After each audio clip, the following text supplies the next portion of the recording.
はい、皆さんこんばんは。キャットゲーミングのキャットです。今日はですね、0.3.1、作ったビルドというところで、それを振り返ることによってですね、あんなアイテムを使ってた、こんなアイテムを使ってたということで、今までやってた方はご存知だと思うんですけども、これから PoE2 をやる方は、どんな装備をね、最終的には目指したらいいのかというところもね、ご紹介をさせていただきたいなということですね。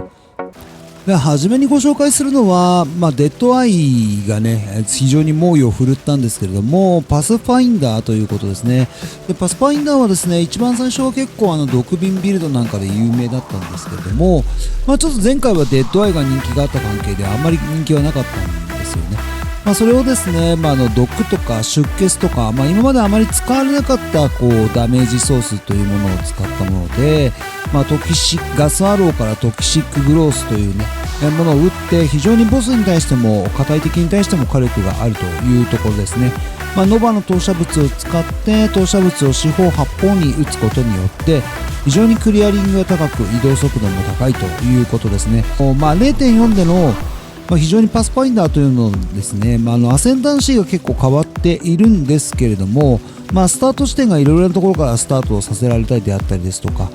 また減速のデバフというのを受けにくいというか、それらを無効にするようなアセンダンシーというのが追加されていますので、非常に今回はパスファインダーの方が注目をされるのではないのかなというようなね、ところがあるということで、非常に人気になる可能性があるクラスということですね。はい、2番目に紹介するのはブラッドメイジのライフスタックファイアボールビルドということですね。ファイアボールを使った弾幕で敵を寄せ付けないというところと、0.3 から加わったエンバーフシレードという新しいスキルでボスを一撃粉砕をしていくということですね。一番強いと言われる城塞のボスというようなねものも割と簡単にというか、ボスを瞬殺できる火力を持っているということですね。0.3 から加わった新しい上位のサポートスキルであるリネージサポートの当たるいの血抜きというものを使ってライフをコストとすることで、防御力はねそこまで高くはないんですけれども、ライフをコストとすることで大量の物理ダメージを、攻撃に乗せることができるというようなね、キャラクターになっています。おそらく 0.4 でもですね、クリティカルダメージというものをアセンダンシーで得ることができるというようなね、特殊なアセンダンシーを持っているということで、ボスキラーなクラスという意味合いでは、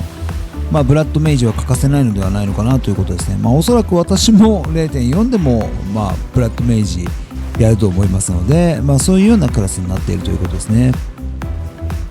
ちなみに全く同じビルドをやろうと思ったんですけれども、当たりの血抜きに関しましてはですね、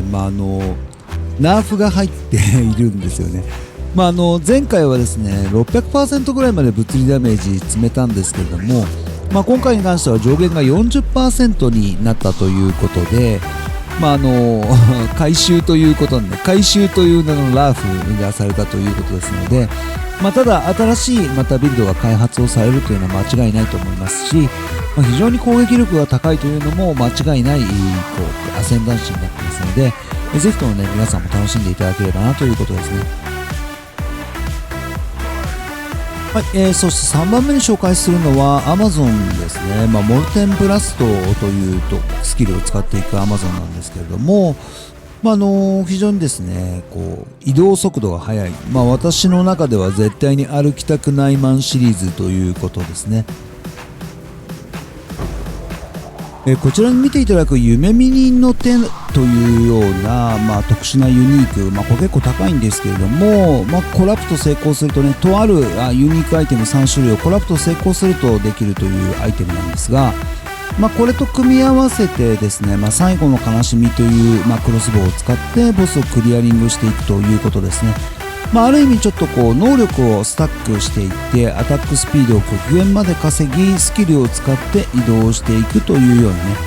なね、非常にマップファーミングに優れたビルドとなっているということですね。で Amazon に関してはですね、こちらもクリティカル率を命中で上げられるというようなアセンダンシーがありますので、ある一定Amazon をやり続ける方がいらっしゃるというようなアセンダンシーになっているということですから、私もですね余裕があったら、資金的なね余裕があったらこれもまた 0.4 でも楽しみたいアセンダンシーの一つでもあるということですね。我ながら私も社畜の割によくやってんなと思わなくもないんですけれども、ここからはですね、同じ人がね作ってるんで、当然だとは思うんですけども、なんでこれだけのクラスができたかというとですね、どのクラスでも共通で使えるようなアイテムっていうものを揃えたと使ったということですね。じゃあそれはどういうものなのかというのを説明していきたいなというところですね。まず最初にですね、おすすめするというか、これ値段も結構高くなっちゃうと思うんですけども、通過儀礼ですね。で、これはですね、ベルトにチャームというものがさせるんですけれども、黄金のチャームといってレアの敵を倒すとですね、手強い敵を倒すと、特殊な効果が発動されるというチャームになります。なかなか希少価値も高いので値段も高いんですけれども、これを一つ買っておくと、レアな敵を倒しただけで、移動速度が上がったり攻撃速度が上がったり、また耐久性がね上がったりであったりですとか、非常に強い効果っていうのを発動してくれると、それだけに値段も結構高いんですけれども、どのクラスにも共通で使えるので、ぜひともね、私も来シーズンビルドにもちろん余裕ができてからの話ではありますけれども、絶対に入手をしたいなというふうに思っています。一回も自分でドロップしたことないですけどね。結構外人さんのビルド真似たりとかすると、絶対1個か2個は入ってるんですよね。下手すると3つぐらい入れてる方とかいらっしゃるんで、ぜひともね、皆さんも試してみていただきたいなということですね。はい、お次はヘッドハンターヘビーベルトですね。で、これはですね、いろいろなベルトあるんですけれども、大体ここにね、行き着くというところですね。下手したら 80% 以上これつけてるんじゃないかなというシーズンでしたね、0.3 に関しては。0.4 に関しても引き続き人気は出ると思いますというか、最終的にこれ一択になっていくんではないのかなというところだと思いますね。そもそも一番最初のシーズンというかリーグの時に、想像力のベルトっていう強いベルトが指輪の能力を 80% 上げるっていうのがあったんですけども、みんなそれつけて、結局それがナーフをされてしまったという経緯があってですね、今となってはこのヘッドハンターだけが残っているということですね。あまりそういう装備の選択肢がなくなるような、強い装備っていうのは大体ナーフされてきてるんですけども、今のところナーフはされていないということですから、ぜひともね、これもリーグの最初の方はですね、ちょっとまだ供給がそこまでないので、値段は高くなってしまうとは思うんですけれども、これリーグが進むにつれて、なんというんですか、これギャンブルで手に入ることができるので、数がどんどん整ってくるとだんだん値段が下がってきますので、私も値段がね下がってから買ったというような経緯がありますから、ぜひともね皆さんもこれをゲットしてみていただきたいなということですね。ちょっとこの敵の能力を倒したユニークの敵、レアまたはユニークの敵の能力を奪うんですけれども、これによって投射物の増えたりですとか、無敵のバリアが自分にまとうことができたりですとか、もしくは攻撃力が上がる、もしくは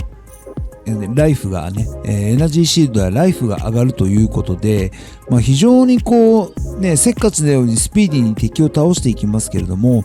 どんどん能力が積み重なっていきますので、非常にクリアリングが快適になってファーミングもはかどって仕方がないというようなアイテムになってますので、引き続き 0.4 でも大人気のアイテムになることは間違いないということだと思います。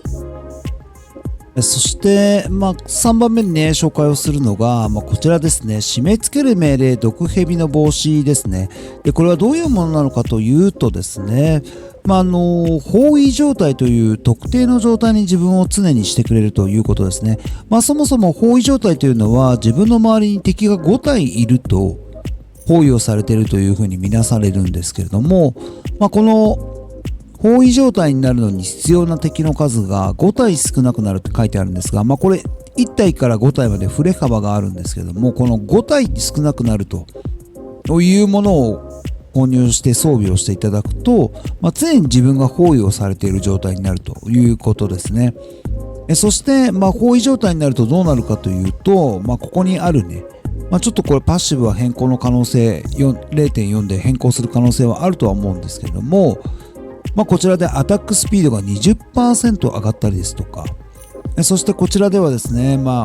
ダメージが 100% 上昇するであったりですとか、その他にも普通これ大体 12% とか 10% しか上がらないんですけども、アタックダメージが 25%、アタックダメージが 25% ということでね、非常に強力な濃度というのが、常に自分が包囲されている状態によって恩恵を得られるというようなね、極悪というか、誰しもが使うぐらいのメリットがあるというようなね、ユニーク装備になっているということですね。そしてメリットだけで言うのであればですね、これどころではなくてですね、私の場合はこれ今モルテンブラストっていうのがスキルレベル28になっているんですけども、基本的にスキルのレベルというのは20が上限なんですが、どんどんこのレベルを上げていけば上げていくほど火力が上がるということですね。ただ、一つ上げていくとデメリットもあって、マナの消費量というのが増えてしまいますので、あまり連発できなくなるということですね。その時に登場するのが、こちら幸運の観光2というサポートスキルになっているということですね。これはですね、プレイヤーが包囲されている間、サポートされたスキルによるヒットのアタックダメージが幸運になる。幸運になるというのも十分強いんですが、例えばですね、これ振れ幅がダメージが1から10まであったとすると、5の時も8の時もあるんですけれども、抽選を2回行ってくれてダメージが高い方を採用してくれるということで、基本的にはダメージが幸運になるというのはダメージが上がるということですね。それに加えてですね、この下の段の包囲されている間、マナの量が不十分でもサポートされたスキルを使用できなくならないということで、マナがなくてもですね、どんなにスキルのレベルを上げてマナが不足をしようともスキルを連発することができるというようなね、極悪なサポートスキルと組み合わせることによって、この毒蛇の防止というのがですね、締め付ける命令が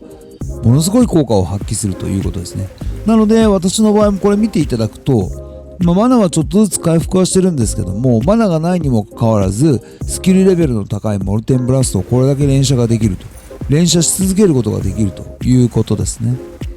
こちらもそうですね。いくらでもスキルが使えてしまうということだと思いますので、ぜひともね、この来シーズンにおいてもこのちょっとチートかって思えるような装備っていうのは今のところナーフはされてないということだと思いますので、もしかしたらパッシブは調整されるかもしれないです。引き続き人気な装備になることは間違いなしだと思いますので、初めてやられる方も、導入をしてみる、採用してみるというのは一つの方法なのではないのかなということですね。はい、いかがでしたでしょうか。ちょっと鉄板装備すぎて、かなりお値段は高いとは思うんですけれども、様々なクラスに挑戦をしたいという方はですね、ぜひとも買っておいて損はない装備ばかりだと思いますので、検討してみては、導入の検討をしてみてはいいのではないのかなということですね。非常に私も楽しみにしているということですし、POE2 に向けて POE1 のチャレンジもね、終わらせてきて、この画像にあるような装備もゲットができたので、ぜひともね、皆さんと一緒に POE2 楽しんでいきたいと思いますので、本日の動画が役に立ったという方はですね、チャンネル登録、高評価で応援をしていただけると非常に嬉しいです。それではまた次の動画でお会いしましょう。バイバイ。